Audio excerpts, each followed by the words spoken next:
आयोजन किए हैं, जिसका मुख्य उद्देश्य क्या है?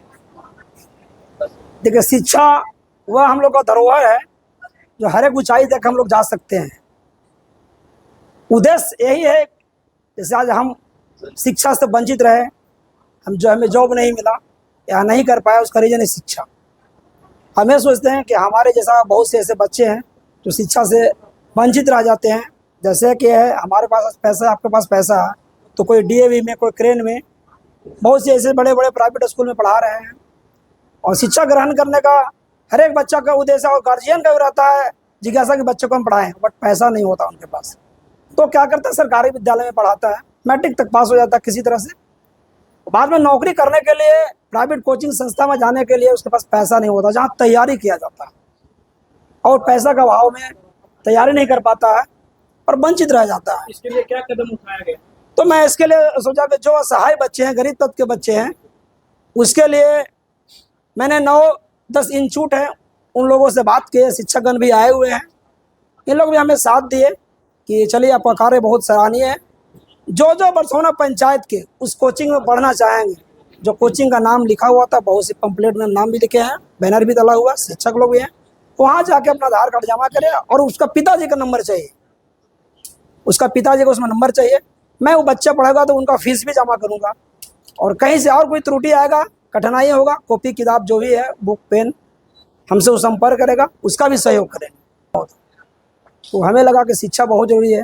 मैंने बोला था फरवरी या मार्च में शिक्षा का घोषणा किया था कि ये व्यवस्था दूंगा, और जो 1 मार्च है, और हमें खुशी है कि इस पावन होली में इस शुरुआत होने जा रही है और लोगों की सपोर्ट भी मिलेगा। मैं चाहूँगा इस कार्य को और भी बढ़ाया, और हमारे ऐसे समाज से भी शिक्षा का कदम पे पहले आगे फोकस करें। सबसे पहले शिक्षा है, शिक्षा रहेगा तब तो घर, मकान, नाली, गली सभी बन जाएगा। शिक्षा रहेगा तो हर एक बढ़िया बढ़िया कपड़ा पहन लीजिएगा, शिक्षा नहीं रहेगा बढ़िया बढ़िया कपड़ा पहन लीजिएगा, उसका कोई महत्व नहीं है। इसलिए शिक्षा अनिवार्य है। शिक्षा रहेगा तो नौकरी हो या नहीं हो, बहुत अच्छे से जिंदगी आप जी लीजिएगा। प्रखंड क्षेत्र पैमाना क्या होगा? स्टेट का जैसे पैमाना होगा, कोई सक्षम व्यक्ति भी तो उसे फ्री पढ़ सकता है आपसे? नहीं, देखिए मेरा उसमें कैटेगरी, उसका कैटेगरी लिखा हुआ था, गरीब तबके वाले बच्चे हैं। हम बहुत बड़ा राजा नहीं है, बहुत बड़ा पैसे वाले नहीं है। तो जो विकलांग, असहाय, अनाथ बच्चे हैं, गरीब तबके हैं, जिनके पास पैसा का दिक्कत हो, अब उसका फायदा मिलेगा। जैसे आपके बगल में राहुल सर हैं, वो जिनके पिताजी और माताजी ने उनके 11 रुपए में पढ़ाते थे, अब क्या है तो नहीं बता सकते, साल पहले की बात बता रहे हैं। मैं ऐसे टीचर को नाम अब बताया, मैं धन्य हूँ जो मेरे पास भी आए हुए हैं। और पैसा मकसद नहीं, जितने भी शिक्षक ऐसा सोच रहे हैं 11 रुपया पढ़ाए, इनका खर्च के स्टूडेंट के ऊपर 150-200 रुपया आता, 150-200 रुपया आता होगा।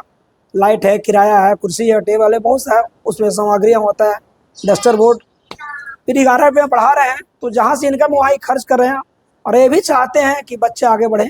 मैं कष्ट करूँ, बच्चे आगे बढ़े। सर बहुत सारे सर शिक्षा को किस लेवल से देखते हैं, बिजनेस या सेवा?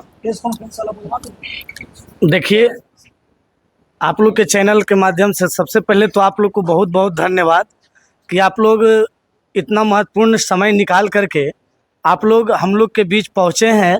और ख़ास करके सभापति भैया को बहुत बहुत धन्यवाद देना चाहेंगे कि शिक्षा के बारे में भी सोच रखते हैं, ये बहुत अच्छी बात है। और हम लोग जैसे शिक्षक को यहाँ उपस्थित होने का सौभाग्य मिला है, ये तो बहुत खुशी की बात है।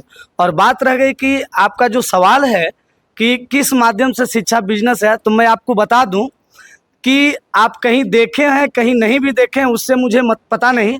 मैं अपने बारे में बताता हूं कि पिछले 10 वर्ष से मैं रीजनिंग पढ़ा रहा हूं भुसुंडा में।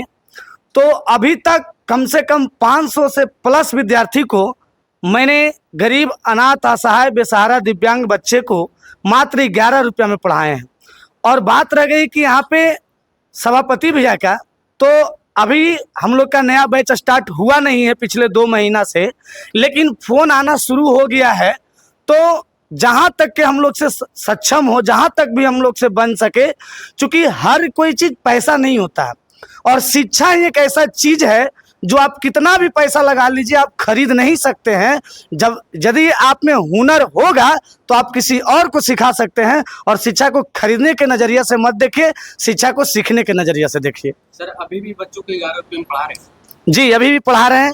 पिछले 10 साल से जब नेब रखे थे गया में, उस टाइम से हम पढ़ा रहे हैं। और हमारे मित्र अवधेश सर हैं जो मैथ पढ़ाते हैं, और वो भी साथ साथ दोनों भाई मिल करके गरीब, अनाथ, असहाय, दिव्यांग, बेसहारा जितने भी हैं, आप लोग को यदि समय मिले कभी तो मेरे इंस्टीट्यूट पे आइए।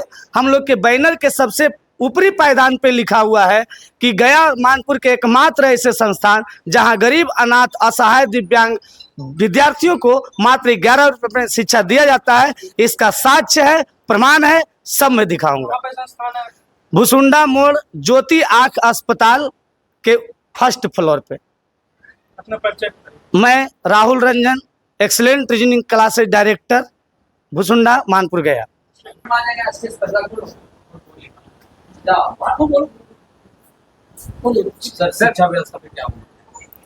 सबसे पहले आप सभी को नमस्कार। देश के चौथे स्तंभ माने जाने वाले हमारे मीडिया भाई लोग से आज मिलने का अवसर प्राप्त हुआ है, इसके लिए आप सभी लोग को बहुत बहुत धन्यवाद। क्या बोले सर, सवाल आपका क्या था? सर सर जो एक मुहिम चला रहे हैं कि आपके पंचायत के जो भी गरीब तबके के जो लोग हैं, स्टूडेंट हैं, अच्छा पढ़ाई करना चाहते हैं, जॉब करना चाहते हैं, तो आप लोग के कोचिंग में जा करके क्या उस सेवा मिल पाएगा? सर ये सेवा आज से नहीं, ये तो मुहिम जब सुने हैं सभापति भैया के द्वारा तो हम लोग को दिल में खुशी का लहर दौड़ उठा है, क्योंकि ये काम हम लोग आज से नहीं, आज 12-13 साल से हम लोग ये काम कर रहे थे। कि जब हम लोग कोचिंग स्टार्ट किए थे तो पर्पस ही हम लोग का यही था कि हम भी गरीब, हमसे पढ़ने वाले छात्र भी गरीब, अब दोनों गरीब मिल करके एक ऐसा इतिहास रचेंगे कि आगे चल के इस चीज़ को लोग फॉलो करेंगे। आज वही चीज़ जब सुनते हैं हम लोग कि सर आप लोग को गरीब छात्र को पढ़ाना है या अमीर भी है, कोई बात नहीं, शिक्षा गरीब अमीर मायने नहीं रखता है, तो ये सब चीज़ सुनकर के बहुत खुशी होती है। और इसमें तो हम लोग बहुत दिन से प्रयास किए हुए हैं सर, और बहुत अच्छी कदम है, और हम लोग इसके लिए कदम से कदम, कंधा से कंधा मिला करके चलने के लिए तैयार है।